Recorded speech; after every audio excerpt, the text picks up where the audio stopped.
பிலால் ரலியல்லாஹு ஒரு வரலாற்று ஒரு நிகழ்வு எழுதுறாங்க. ஒரு நாள் ரசூல் ஸல்லல்லாஹு அலைஹி வஸல்லம் சஹாபாக்கள்லாம் ஒரு பிரயாணத்துல இருக்கிறாங்க. பிரயாணத்துல இருக்கும்போது ஒரு இடத்துல இரவாயிருது, தங்க வேண்டிய சூழ்நிலை ஏற்பட்டது. இரவு தங்குறாங்க. தங்குற போது ரசூல் ஸல்லல்லாஹு அலைஹி வஸல்லம் சஹாபாக்கிட்ட கேக்குறாங்க, நாளைக்கு ஃபஜ்ருக்கு யார் எழுப்பி விடுறது கேக்குறாங்க. ஏன்னா இரவு அசந்து விடுவோம், பயணத்துல இருக்கிறோம். வழக்கம் போல பிலால் ரலியல்லாஹு நான் எழுப்பி விடுறேன் யார சொல்லலாம்ட்டாங்க. சரி பாத்து எழுப்பி விட்டுருங்க படுத்தாச்சு. படுத்துட்டா அல்லாஹ்வுடைய நாட்டம் எல்லாரும் தூங்கிடுறாங்க. பிலால் எல்லாம் தூங்கிடுறாங்க. ரசூல் ஸல்லல்லாஹு அலைஹி வஸல்லத்துக்கு தூக்கம் வெடித்து விடுகிறது. எந்திரிக்கிறாங்க. பிலால் என்ன கேக்குறாங்க, பிலால் பொறுப்பெடுத்துக் கொண்டிருக்கிறேன், நீங்க எழுப்பிடாம போயிட்டீங்களே கேக்குறாங்க. யோசிக்கணும் ரசூல் ஸல்லல்லாஹு அலைஹி வஸல்லம் எப்படி வழி நடத்துகிறார்கள் பாருங்கள்.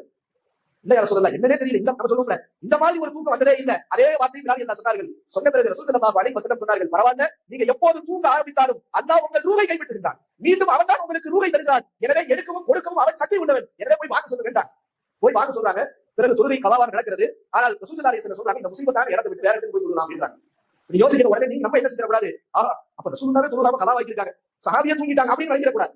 இந்த இடத்தில் தான் சரியான புரிதல் வேண்டும். என்ன புரிதல்? இந்த மார்க்கத்தில் தேவையான ஒரு சட்டம் வந்தால் அதை எப்படி நான் ஃபாலோ பண்றது? அப்ப ஒருவர் தொழுகாமல் அயர்ந்து தூங்கிவிட்டால் அதற்கான சட்டம் இந்த உம்மத்திற்கு தெரியப்படுத்துவதற்காக அல்லாஹ் ஒரு முறை நபியையும் அந்த சஹாபாக்களையும் தொழுகை இல்லாமல் தூங்க வைத்தான் என்பதுதான் உண்மை.